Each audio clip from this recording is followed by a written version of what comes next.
Picture this. It is Friday evening in a typical Ugandan home, and the week is finally winding down. In the living room, your grandmother is settled in, listening to the storytelling rhythms of traditional Kadongo Kamu music on her classic wooden radio. Meanwhile, in the very next room, your older sibling is glued to their smartphone, rapidly swiping through fast-paced 15-second Afrobeat dance videos. Both of them are unwinding with music. So why do they seek out completely different experiences? These choices illustrate a pattern called audience preference. It is why a performance that thrills one group might be completely ignored by another, based on their habits and identity. While these look like simple personal choices, they are actually highly valuable data. What people choose to listen to and watch dictates exactly where millions of shillings flow throughout the national economy. We can actually map out these choices using 4 main categories. First is H. As we saw in our living room example, older generations often lean toward historical plays or traditional music, while the youth usually prefer energetic, modern trends. Second is language. A comedy show performed in fluent Luganda will easily sell out theaters in Kampala, but a show performed in English might be necessary to attract a corporate audience or international tourists. Third is technology. People with smartphones and fast internet access tend to consume short digital clips, while those without might prefer gathering for live weekend community shows. Finally, there is socioeconomic status.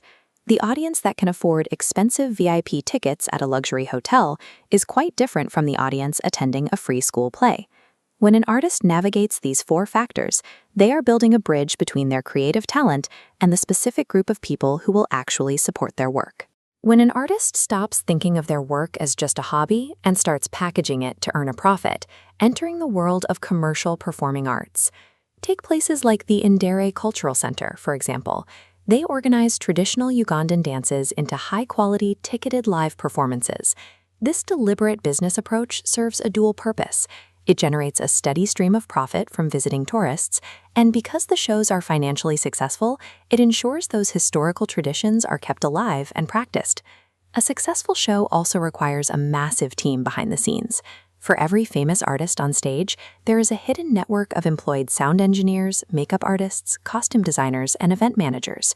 Commercializing art pays the lead performer, but it builds an entire microeconomy of steady employment, all centered around celebrating cultural heritage. Now, let's scale this up to massive international festivals, like Nayage, which attract thousands of visitors from all over the world. When these large crowds arrive, they spend money on local transport, street food, and nearby hotels. This wave of spending does more than just fill registers. It drives the growth of the entire country.